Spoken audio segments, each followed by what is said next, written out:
I'm Travis Turney here with Analytics.CLUB Boston. We really appreciate you coming out to check out this great panel on data science and information security tonight. We've got three incredible speakers here for you. I just wanted to kind of give you a little bit of their backgrounds real quick, and then we'll kick it off. So to my left here, we have Bob Rudis. Bob's a Chief Security Data Scientist at Rapid7, frequent blogger at rud.is, co-author of Data-Driven Security, and ardent open source contributor. Also, we have Mark Gerner.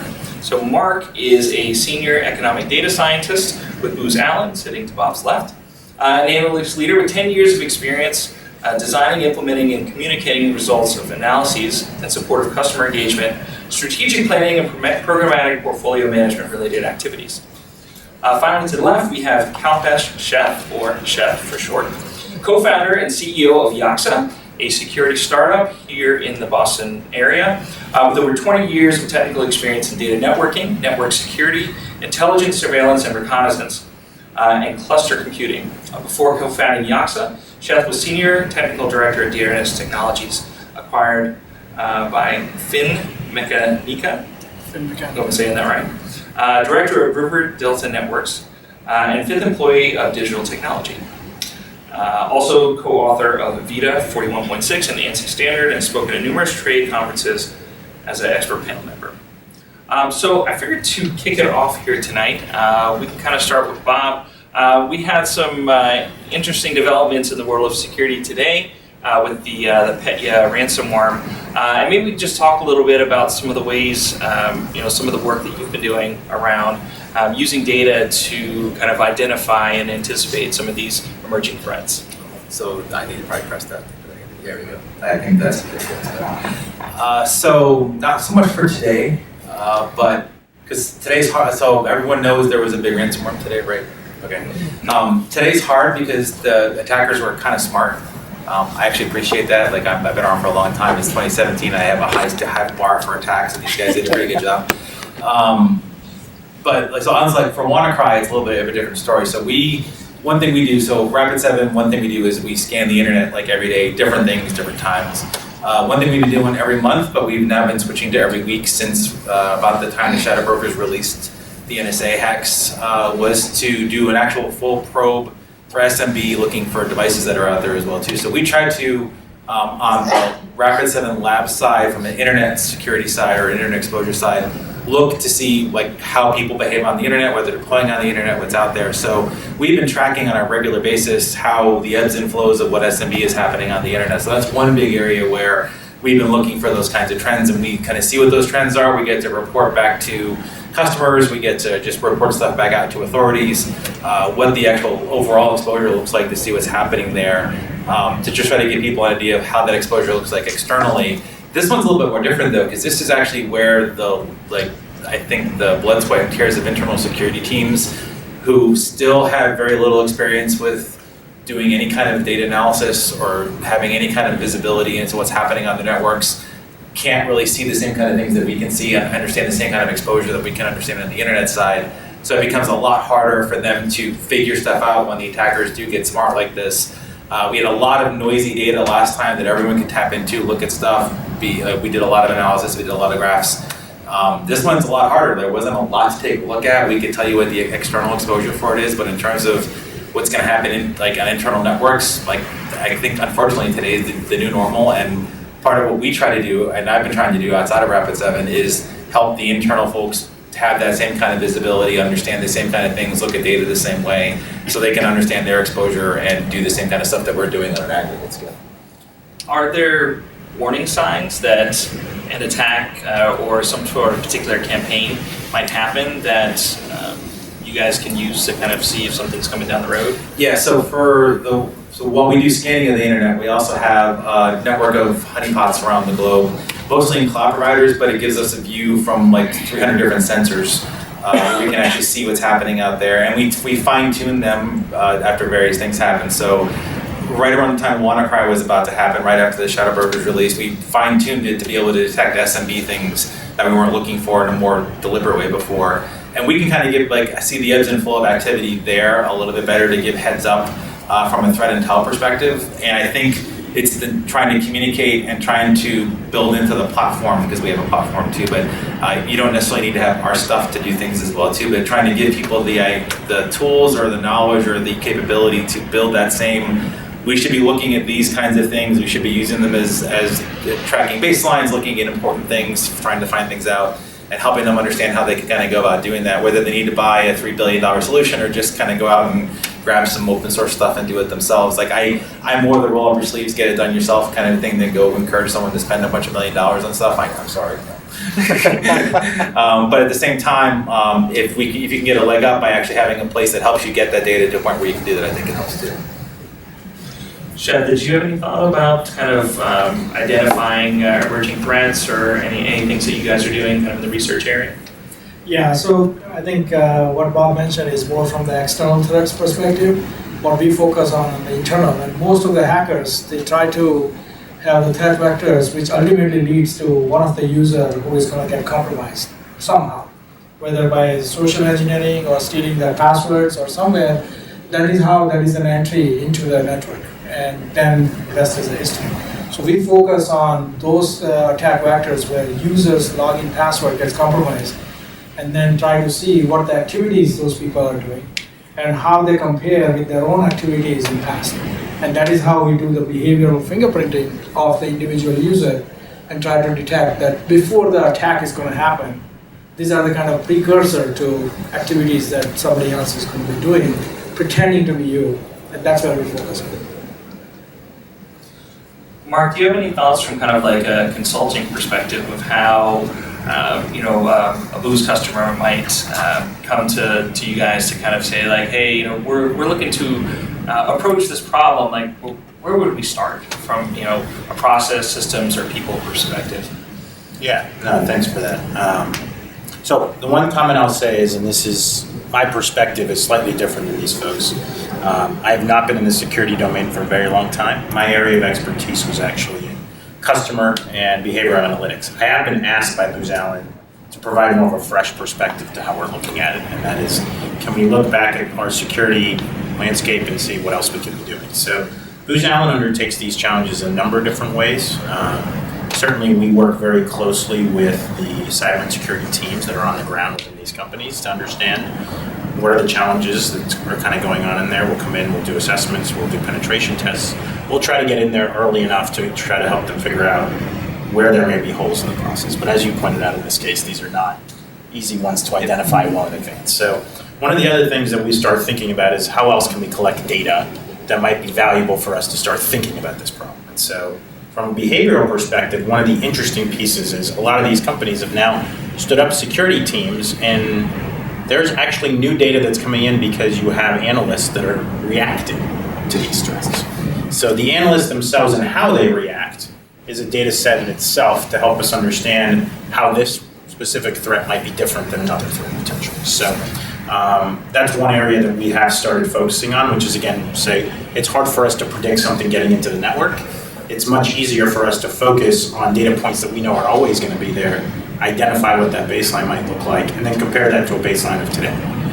So, like you said, I think there's a lot of folks really trying to dig in and understand this bottom up. We're generally thinking about this in a couple of different perspectives, sometimes even going top down to say, okay, well, what can we understand about the environment today that's different today than it was a week ago or under WannaCry or whatever else. So you mentioned kind of making sure that you have the right data in order to even have an analysis. Bob, what are some of the ways that we're looking at from maybe like the research team for like what are the data sources that we wish we had so that we could kind of do our next generation of analyses? I mean, I think we have more data. Well, so I've been around, like right here. I've been around a while. Back in the day, I would have killed for the same logs that we have now, from the same number of devices and from things that aren't even related to security at all either. So I think we're awash in data, and I'm not sure we have missing data at this point. I don't think the data not being there is actually the core problem. I think it's organizations not really understanding how to utilize that data. And the problem with that is, or the challenge for that is, it isn't a single, I'm Rapid7 company, so it isn't a single product or a single service that's going to actually tile it up in a nice little bow for you and make it all work for you. I don't care who you are, I don't care what company you are. There isn't a single thing you're going to be able to do that does it. It's a lot like what you're doing with is like you go into an organization, you try to understand the organization, you try to look around, you pull in the right data sources and try to have a better understanding of what's happening, how things work, look at things in different angles than you were before. I actually don't think this problem is going to be solved at the firewall log level, at the IDS log level, at the domain controller log level. I think it's going to be pulling in more of the HR data, pulling in more of the transactional type stuff that's happening with what people do, maybe some network stuff component to it, but I don't think data is the problem. I think it's the ability to look at that data, pull that data in, know that you're actually, there's a lot of places that have data that don't even put that data somewhere they can do stuff with it. You probably run into that all the time. So I think the problem is we are washing data, we have as much as we possibly need, but just probably aren't feeding it the right places and looking at it the right way. So like in your experience, how do you kind of provide a data lake or a layer or system to kind of aggregate and make sense of all those disparate data sources? You did not just say data lake. Don't do that. Don't do that. So I think it's so one thing. So having been in an enterprise, I've only been in Rapid7 for about almost 2 years now. Before that, I ran the DBIR, the Verizon Data Breach Investigations Report. Before that, I've been in enterprises forever. So I've actually fought the good fight, or I guess the mediocre fight, because it's enterprises. And there's a big challenge with actually getting people to understand that you should have access to data, that you should log this information, that you should save this information, that there should be an archive of it, that there should be an online version of it, that you should have it in multiple formats. It's a real challenge getting organizations to really care about this data from a security perspective. If it was there's a couple marketing-ish or the public-facing side of folks over here, if it was about eyeballs and getting conversions and all that kind of stuff, they'd be on that like in a heartbeat. But for some reason, when you say, yes, I want the HR feed to come into this so I can join it with this, nah, sorry, we can't get that. It's going to take time. There's a project manager, 6 months. It'll actually never kind of happen. Yeah, I told you it was an enterprise forever. So I think that's the biggest thing is there's still not at a lot of different, I think it's changing. I think a lot of what's happened in the past 18 months is causing the change. But I think there's still a mindset where people don't understand that you need a lot of different types of data. So maybe your data lake term is not so bad, but at the same time, I did more of a buzzword than it is actually just get the data into the right places. When someone asks for something, make it happen. Don't make it a 6-month project to be able to do something like that. And even if you have to go buy a ton of EMC hardware because you're an enterprise, you can't just go out and do stuff in the cloud. Go do it, get the stuff available to you so you can actually make it. So you can say, I wish I could ask this question and just be able to ask that question or something. So Mark, how's Boost kind of helping clients manage that change? Because it's not just a technology problem, could be a culture problem too. Yeah, no question. And no different for cyber than any other part of the company generally. All these legacy systems that are coming up, there's usually departments that have their own data and they're not talking to other departments. And it's not just a cyber problem. The marketing people, they talk about efficiency, but to be honest with you, most of them can't really measure what they're doing either. So it's honestly an enterprise-wide challenge. I think this is actually an opportunity where theoretically security professionals have an opportunity to come back into the C-suite and start pushing down, because these are the kind of threats that could really take companies down. From a marketing perspective, like I said, it's important, certainly a revenue driver, but because they can't prove it, it's not necessarily something where they're investing an incredible amount, at least at the larger scale corporations. Certainly there are other companies that are doing this better, but when you already have a legacy in place, and I think of it almost like Moses crossing the desert. Sometimes you need to get through 40 years before you need to get the new people in before that kind of change can happen. But the way that's actually done is through use cases. You really need to, as you pointed out, don't wait for all the data to come in. Pull in the data sets you can, start doing some analysis, identify where there's some value, make sure that it's focused on a specific business case. Don't just do analysis for the heck of analysis. Identify a use case that's actually going to be valuable to the business. One that's going to be valuable to the CISO, but it's going to be valuable to Chief Risk Officer, to the CFO ideally. At that point, you can actually start getting value and push that down. So when we work with organizations, we are coming in and we are consistently asking the question, what is the business value of what you're doing? How can we translate that into business value so someone's going to want to invest money in it? And by the way, that is no different in security as it is in every other domain, as I pointed out. So this is a common challenge. I think open source technologies are allowing us to now start complementing a lot of the tools that are already out there today to start pulling in very diverse data sets. Not every company has embraced that yet. Many of them are, it's going to take a while, but for those that have, I think that's important. The other piece I'll say is there's one other trend that I think we're all seeing, and it's in general terms. If you're not a technology company today where analytics is your core competency, you're probably going to struggle in a lot more areas than just security. Amazon bought Whole Foods. That's a sign that's starting to wake people up. A lot of these folks just didn't realize it. I think this is one of those use cases. It's a very important use case and one that could have a massive impact on a corporation in the short term. So I think security professionals really have an opportunity to use that if they can translate it back into here's the impact, here's the risk to the organization. Let's quantify that risk. Is this something you're willing to put up with? And if not, then here's what we need to do to fix it. So. Chef, how are you guys looking at this problem from kind of the insider threat perspective and helping folks aggregate these different data sources and make sense of it? Yeah, so that is one of the, I think, one aspect that is currently missing. Even though we have lots of open source tools and technologies, there is no open source repository of anonymized data that people can learn from. Because what I have seen that the latest data that you can get, which is IPS, IDS, kind of KDD and all those kind of things, but if you fast forward 14, 15 years, the networks have changed, the usage patterns have changed, tools and technologies have changed, and now how can you put that into the repository so that a lot more collective wisdom can be applied, which currently is missing. So there are silos of like organizations that Mark, you might be dealing with, and then Bob, you might be dealing with. But those people cannot put the anonymized data into the source of somewhere where university people and startups like us can go analyze and then have meaningful intelligence or the kind of solutions that can come out. So that's the one area where we can change something. Second thing is that insider threat that the way we deal with is all organization specific. Because every network, every user base is going to be behaving differently. And you cannot apply the one-size-fits-all kind of scenario. And that is why those kind of customized data set is much more helpful and important for guys like us, because we need to be able to articulate the business value. And the business value will come based on the type of data. It's a chicken or egg situation. Unless I get the data, I cannot tell you this is a value prop that I'm going to be able to provide. And open source will definitely help. The other part that we focus on very heavily is that users are the weakest link in the cybersecurity chain. Whether it is analytics or any of the other things, data science, user will make mistake, no matter how sophisticated users are. Hackers have much better tools and mindset that they are going after. And you can see the latest this ransomware attack. Just 5 weeks ago, we had a similar kind of thing. We hope that people learn, but apparently not.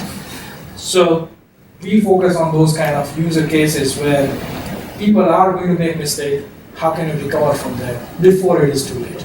And that's how we analyze the data, do the data science principles, apply the complex algorithms, and try to discern the fingerprint of a valid user. How this person is behaving today versus how this person behaved yesterday. So that at least before the damage is done company-wide, you know the threat vector where it started. And that's how we focus.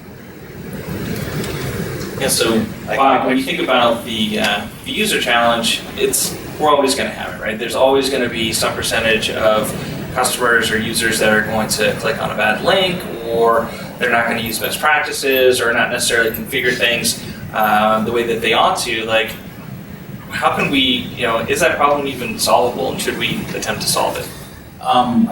So yes, solvable is an interesting word. Is it manageable? Yeah, it's manageable. The reason why I say that is, I think the biggest, so along with not being able to get the mindset around give us data when we ask for data, and I think it is that when you ask for data, not just give us data for the sake of data. The other biggest mindset is organizations are still not treating this like the economic battle that it really is. So people still think IT is IT, I'm going to plug a server in, I'm going to connect this up here, I'm going to do all this stuff, they just wire everything together. and it's like this, erector set kit of IT and everything's gonna work and all the servers and whatever, and no one's actually thinking about how to, and I'm not even talking about from a cyber warfare perspective either. I'm just talking about if you know that there's an economic battle happening against your organization, like if you know that you have a competitor moving into your area and it's going to so we'll take if Walmart's going to move into your area and you're a small retailer that does XYZ, you're going to try to do XYZ differently and better than Walmart's going to do, so you stay alive and not just get killed by Walmart. So we kind of know what attackers are doing. Their playbooks aren't that, they're different, they're sophisticated, but they're not that sophisticated. And then we map them out all the time, that's what a bunch of people get paid to do all the time, and all these profiles come out all the time. So you know what the playbooks are for the attackers, but the enterprises still refuse to design their IT systems the way they do any kind of application deployments, the way they do any kind of user access, the way they do any kind of getting onto your network. With that mindset in mind, you prevent the attacker from actually getting there to their goal and having to force them to go to some other place to do that. So by not thinking of it in terms of an economic battle and forcing the economics of the attacker so that and I'm not saying you run faster than your friend with the bear, but it's still doing something so that they take an easier target, so that when at some point you get down to the level where there are no easy targets, they have different things. The one quick anecdote for that I'll share with you is, so 3 years ago, is it 3? Yeah, I think it's 3 years ago. So 3 years ago, we had been noticing a really significant pattern in the Verizon data breach investigations report where credentials became the new thing, and it was really going to become, and it is kind of the new thing now. It's the new normal. And honestly, if everyone, I don't own stock in Okta, I just happen to love Okta. And I know there's lots of opinions about cloud identity providers or whatever, but the reality is if you two-factor the heck out of everything, everything that matters, that has data, that actually has stuff that you care about, you two-factor the heck out of that, you just took away the most lucrative thing that attackers are going to go do. Now, we were really worried about saying that because if people listen to us, we knew they wouldn't, but if people actually did listen to us, that means attackers are going to do a whole new level of destruction. They're doing it anyway with ransomware now. We actually thought we'd caused the ransomware thing. Thankfully, we didn't. They were doing it themselves. But you have to think about it in terms of that attacker mindset about changing the economics of them, so they have to do things differently, slow them down, have them change their business case, have them research their business case. Because honestly, that's what it is now. Back in the day when it was just starting out, it was a bunch of people having fun, Nachi, worm, pop, whatever. Now it's hey, I'm going to make $1 million by locking up an ISP. So I think there's that fundamental lack of treating the economic battle and turning all the levers you can just as you would as a business to stop a competitor from beating you, to stop the attackers. Sorry, can I ask a question? Sure, if that's okay. Yeah, go ahead. Sorry. Yeah. And this is for everyone, not necessarily for turning this example around slightly about economical incentives. For the business, is there any way to quantify that economical benefit, right, from running a SOC, from running a really good, basically having a really good team to manage security? Because actually, yeah, Chef did. You hit the nail on the head. The risk analysis component, you did too. You both talked about actually analyzing the risk associated with any particular thing. There's a lot of different ways that and there's a lot of stuff you can borrow from the economic side. Your company does a lot of great job on the economic financial risk analysis for companies.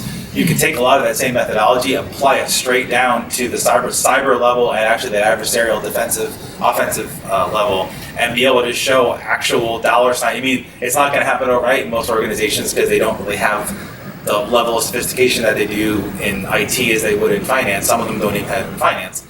But at the same time, you can actually apply that stuff so you can see what the actual losses would be and have it be as quantifiable as it is in a financial loss sense and be able to have them understand that. And you actually get a lot of mileage at the board level and at the board risk level if you actually talk in those terms, and you get a lot of, I've done it, you get a lot of support when you talk in those terms. Yeah.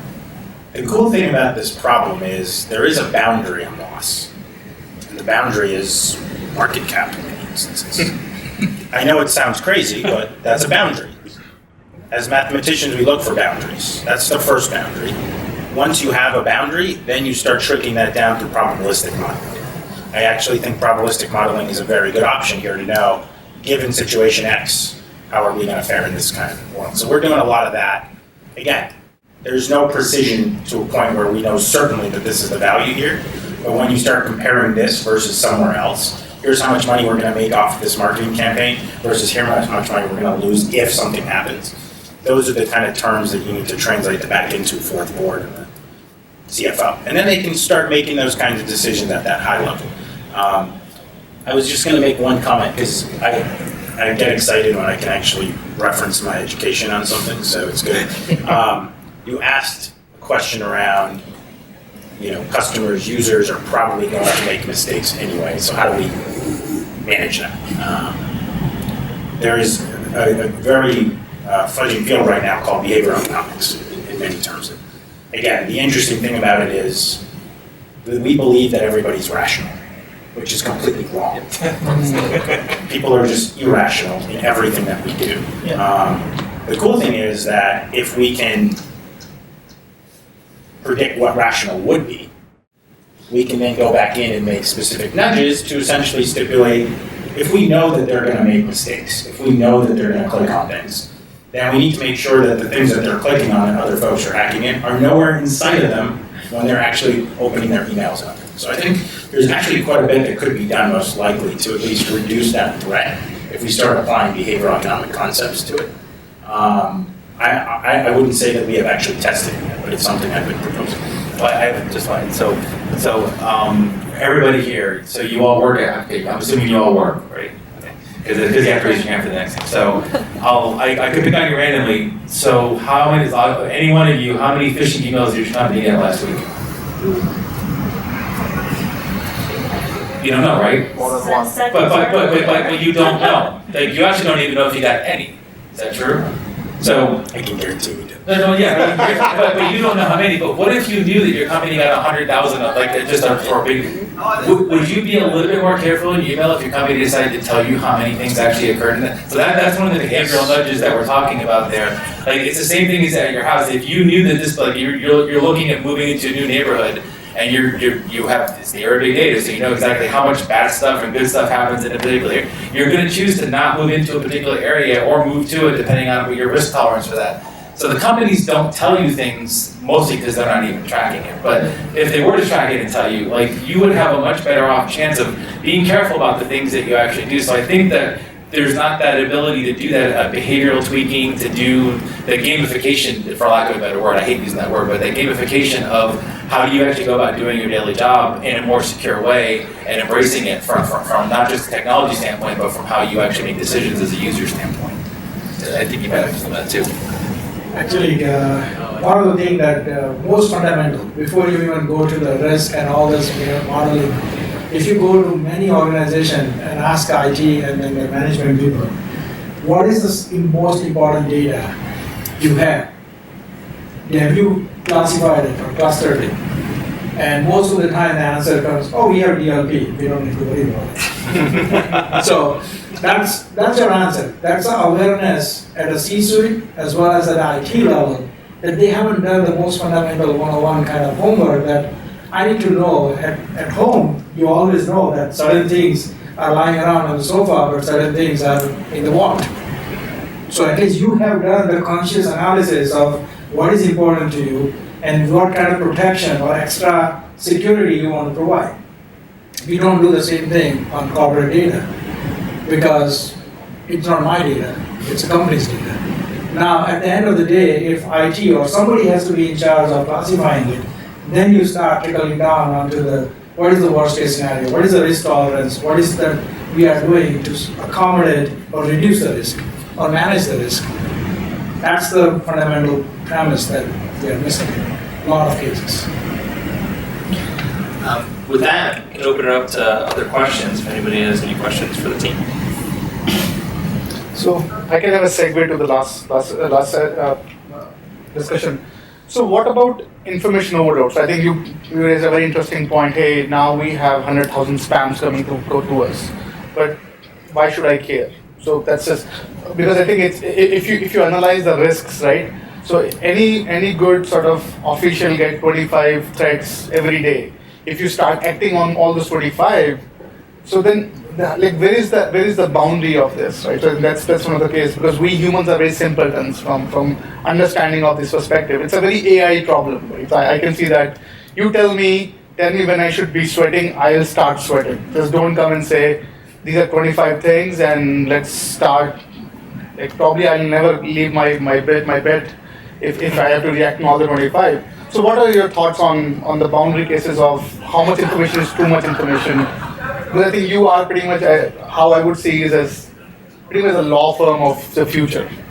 Don't do this, don't do that, and all that, right? So just fix businesses rather than open them up to experiment things. Thoughts?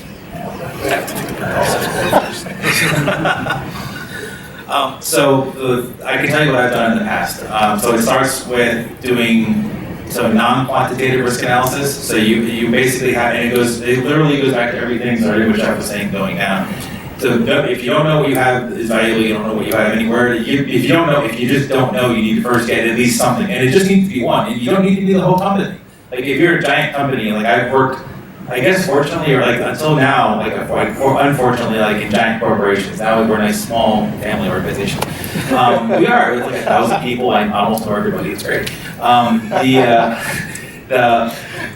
You find one area, one business unit, one app manager. Just find one and get them to start doing something and show the value that they're seeing with that, and that it actually doesn't take the Herculean effort that everyone thinks it does, and it's not a waste of time like everyone thinks it is. Like get one buy-in from one person, and one organization. So I can't tell you which one, but for what it was, they decided that they finally wanted to become PCI compliant, like PCI like tier 1 compliant, which is a whole other thing than being self-reporting, all that kind of stuff too.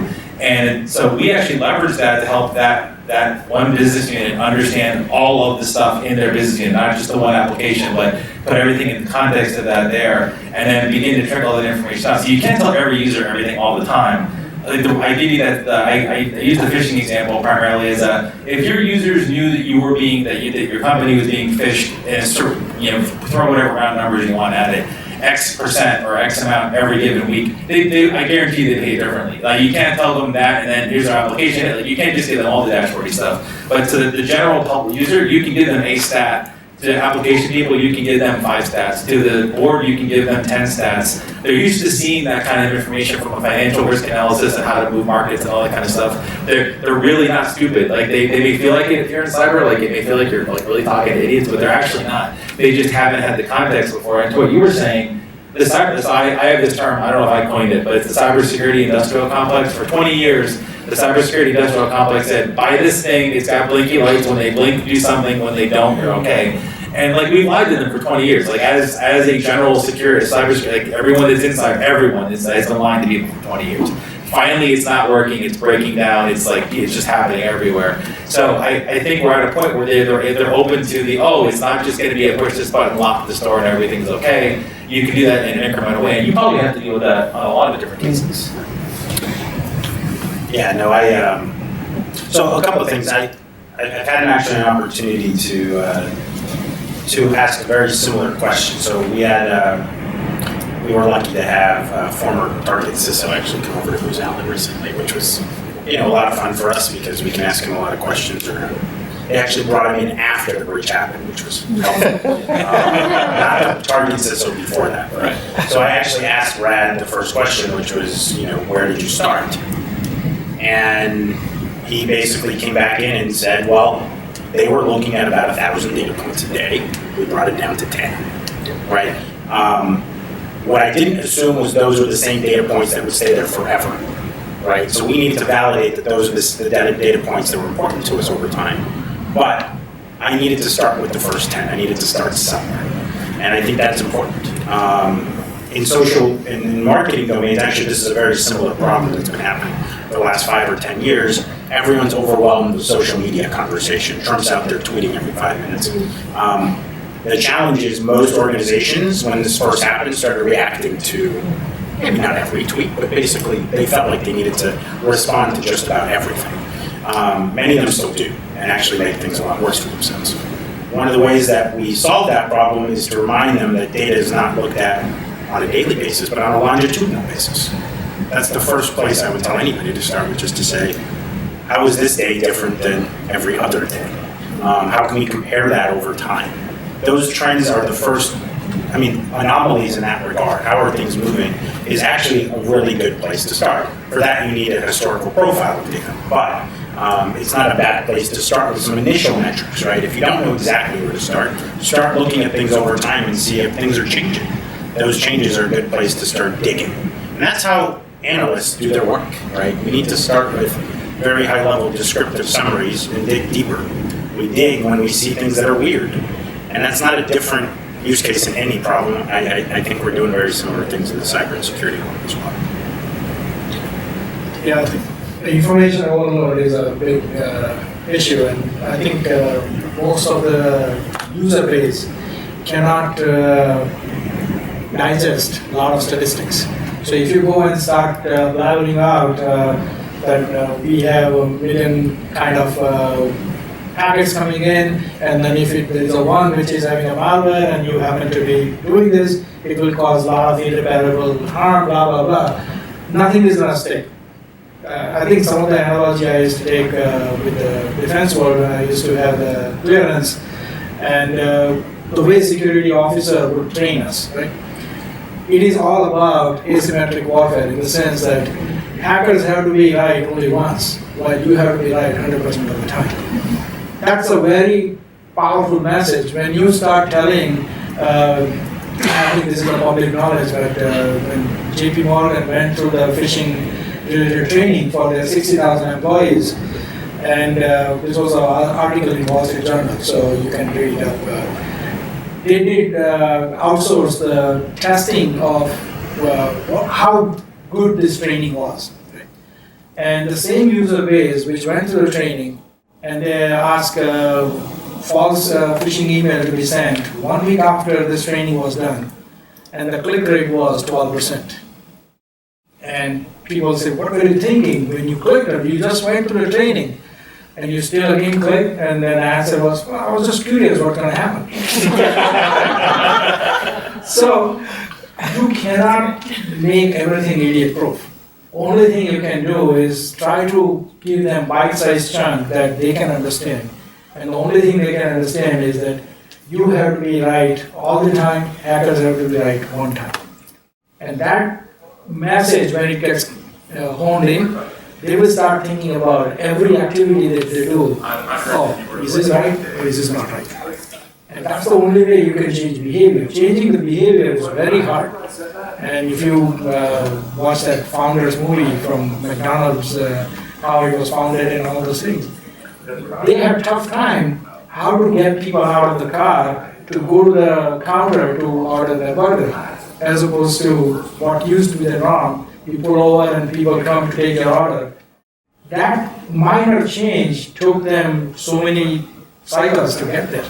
So this is like similar kind of thing. How do you make everybody who is participating in this cybersecurity warfare to be the foot soldier and not have the Trojans coming through the moats and castles that we have built so far? Yeah, but it isn't just changing. So it isn't just changing like your behavior, your users. So I can tell you, it's not just changing your behavior though. We've been focusing a lot on phishing, but I think probably because today was pretty much destroyed by phishing. Not with that and the loose internal networks of enterprise. It's a very complex problem today. It's a lot more complex than the WannaCry was like a month ago. That was actually easy compared to this. But for phishing, there's actually technical solutions for phishing. It has nothing to do with analyzing words and emails or anything along those lines. There's three DNS configuration settings, it's really just three. I mean, you do that and you're gonna lose a lot of email coming in. Most of it's gonna be spam, and phishing stuff. But this is a thing where you can't convince IT people and the people in the companies and the people from marketing that you should actually have those settings done, because you'll actually stop getting emails coming in. You might lose one user's email at the same, or 3 users' email or whatever. But there are some very technical solutions you can put in place to stop certain things, but you can't even convince the people that can push those buttons, change those settings, enable those things to be able to do that. You can literally almost stop it in most organizations if you just do a handful of things. But we're just really, really slow to change things, or we don't communicate well back to the folks about stuff, about how to do things. So this isn't just about the individual users, it's also about taking that step back and helping people understand how to architect stuff, understand things, how to do that defensive stuff as well too. There's a lot of different layers to that are trying to convince people what to do or what not to do. this is a very coherent thought, but so we recently had a report about an endpoint that wasn't properly validated. We fixed that endpoint. There was no exploit, but it was still something that we should have validated. And maybe somebody smarter than I could have found an actual exploit from that. After that, we talked to the developer who wrote it, and we have inside of our company a lot of like application security different practices. Some of those are rules, some of those are the metrics, and some of those are like security mindset, which I think is like a Snyder coined term. That is Snyder.com has Snyder on security, who I just found a link to. It says teaching the security mindset, which I looked at 2 days ago and it seemed interestingly related to this. Like, how do you teach people to care about things instead of teaching them like, don't click on these things and do these other 700 things, but to remember all those 700 things. It's sort of like teaching people to care, or like to classify the data and figure out what's most important, or to protect the things that's safe, or that type of thing. That's like evolving over time. I haven't actually seen the term security mindset really referenced much in the last recently. But as companies, like, how do you teach people to care about data, or like, does what I just said tie into anything you guys just said? Are you seeing changes in companies that use that as specific to application security? Is what I was thinking about in the past couple of days. But You probably hit a lot more companies than I do. I mean, I will give you my cynic response. No. I mean, like, I've been out of enterprises for a few years now. I was nice and isolated into a research place before. I'm nice and isolated into a research place right now. But I can tell you that no one incentivizes people to care about the stuff that they want to. Basically, everyone goes, and this is, I mean, these guys might have a different perspective on this, but we're so focused on, and I hate to say, this sounds so trite, but I don't mean it tritely. We're so focused on the compliance checkboxes that PCI says we're all green, and HIPAA says we're all green, and all these other regimes say we're all green. Everyone just, like, people actually use that as a litmus test for everything's all good, whether everything is all good, or you just have a Potemkin tunnel. Like, so it's not, whether you're just setting a false front and making everything look like it's okay, whether it really is okay, people believe what those things actually say, and for the most part, none of those compliance things actually give you any more things, so that from the top down, there's just blanket assumptions being made, and that's one reason why they don't care, because they think they don't have to, because everything's okay. It's that not telling people just how not okay things really are, and how bad things really can possibly be, given the way currently things are. At least that's been my perspective on a lot of different organizations.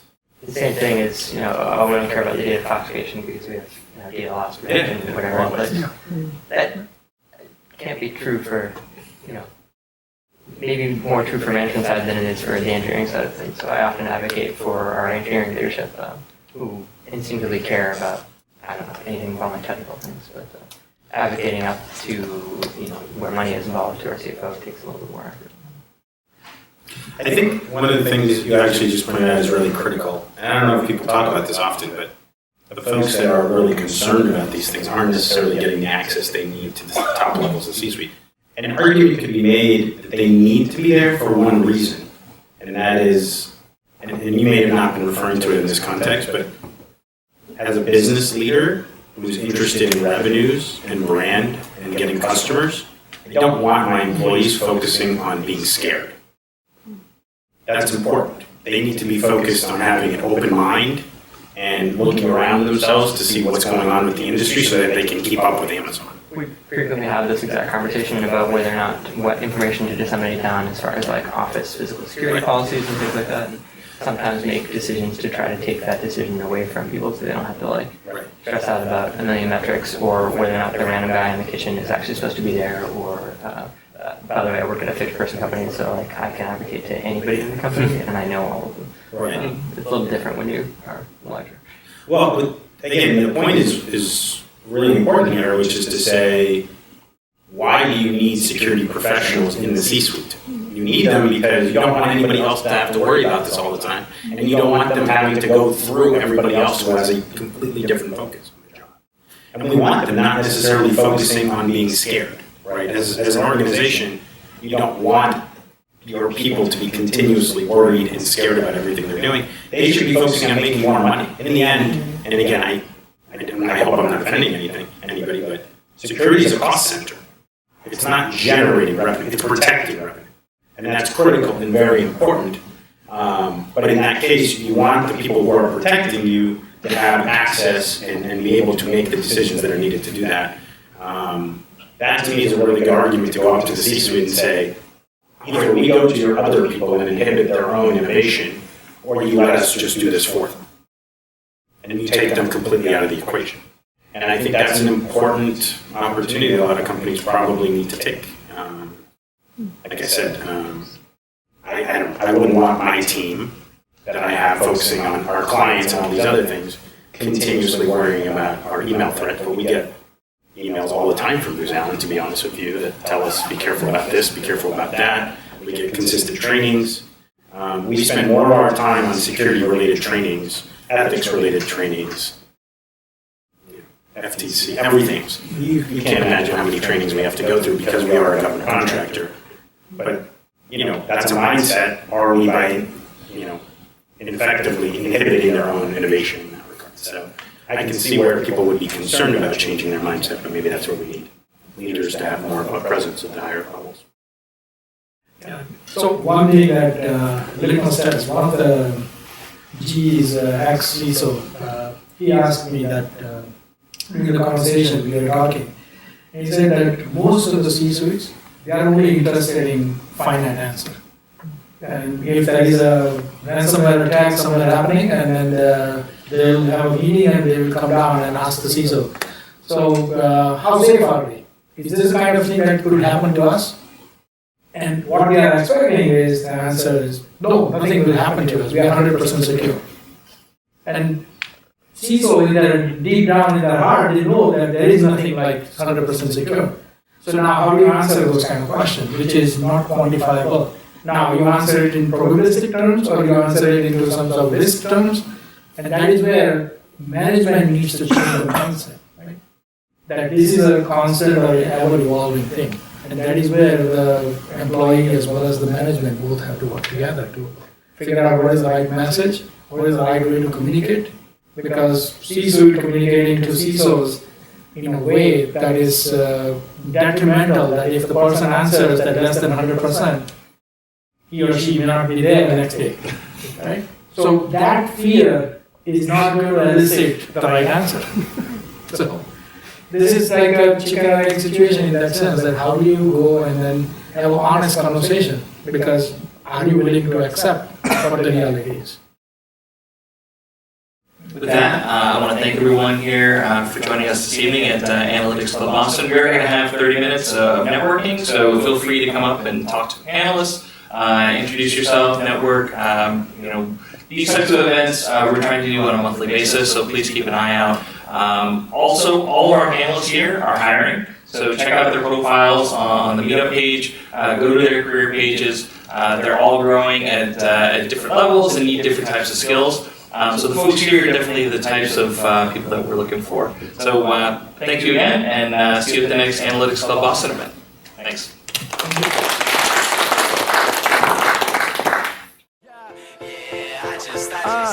I thought I was sick of home, but actually I was homesick. Never really knew that I would have to grow up so quick. I'm so uncomfortable, don't know anybody here. Just a couple dudes that I met once, that's it. And I go into the booth feeling nervous. Got butterflies in my stomach like I'm so worthless. Is the mic on? I don't know how to work this. Inside I'm breaking down, I hope I'm not up on the